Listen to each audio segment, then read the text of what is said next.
Assalamualaikum warahmatullahi wabarakatuh.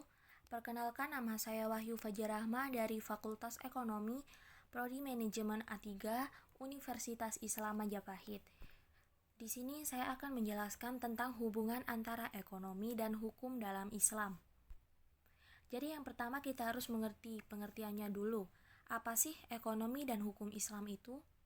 Ekonomi dalam bahasa Arab artinya al-muamalah al-maliyah, yang merupakan aturan-aturan tentang pergaulan dan perhubungan manusia mengenai kebutuhan hidupnya. Juga berarti al-iqtisad, yang artinya pengaturan soal-soal penghidupan manusia dengan sehemat-hematnya dan secermat-cermatnya. Hukum ekonomi Islam. Hukum ekonomi Islam disebut juga dengan istilah fikih muamalah, yang artinya pembahasan seputar hukum-hukum Islam. Di dalam fikih muamalah tersebut, para ulama dan intelektual Islam menjelaskan tentang aktivitas ekonomi dan berbagai transaksi keuangan. Jadi ruang lingkup fikih muamalah itu sangat luas, meliputi seluruh aspek kehidupan seorang muslim. Skema ajaran Islam. Agama Islam mempunyai 3 ajaran. Yang pertama yaitu akidah, yang merupakan kepercayaan, keimanan mengenai keesaan Allah. Yang kedua adalah syariah. Syariah adalah hukum, jalan menuju sesuatu yang benar. Yang ketiga ada akhlak. Akhlak merupakan budi pekerti, sopan santun, dan perilaku. Dan yang kita bahas nantinya adalah syariah atau hukum. Hukum dibagi menjadi 2, hukum muamalah dan hukum ibadah.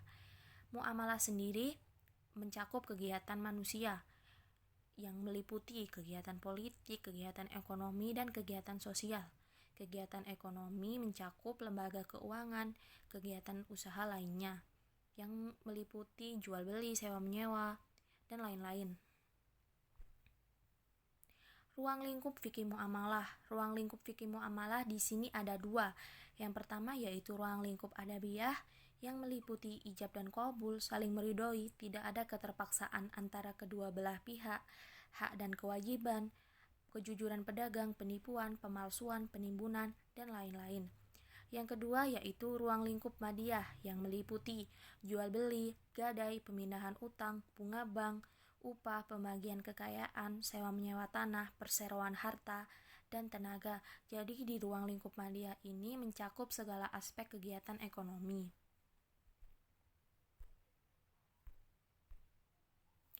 Dimensi ekonomi dan hukum Islam. Di sini saya mengambil 3 contoh. Yang pertama yaitu ibadah mahdah.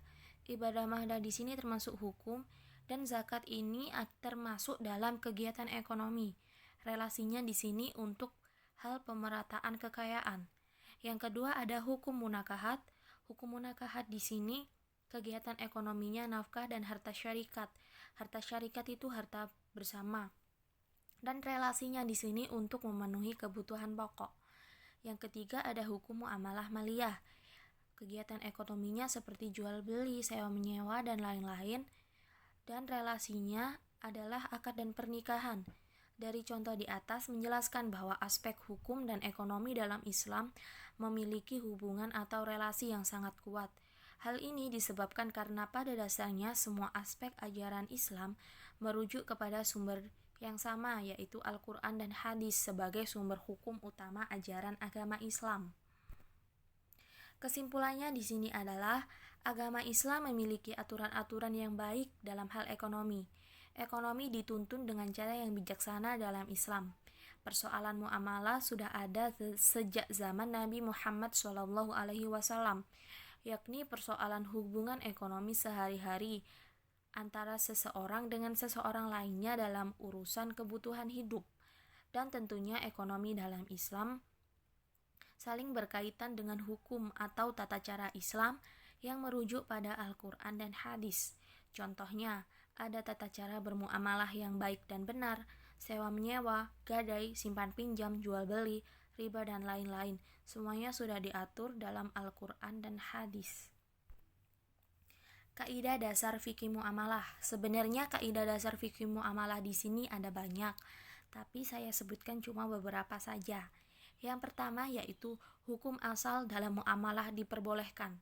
Kenapa diperbolehkan? Karena sebagian besar ulama fikih sepakat bahwa hukum asal diperbolehkan kecuali terdapat hadis yang sahih melarangnya. Yang kedua, konsep fikih muamalah untuk mewujudkan kemaslahatan. Jadi biar tidak ada perselisihan di antara umat manusia. Yang ketiga, menetapkan harga yang kompetitif.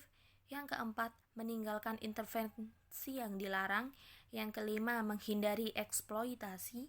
Yang keenam, memberikan kelenturan dan toleransi. Yang ketujuh adalah jujur dan amanah. Sekian dari saya. Wassalamualaikum warahmatullahi wabarakatuh.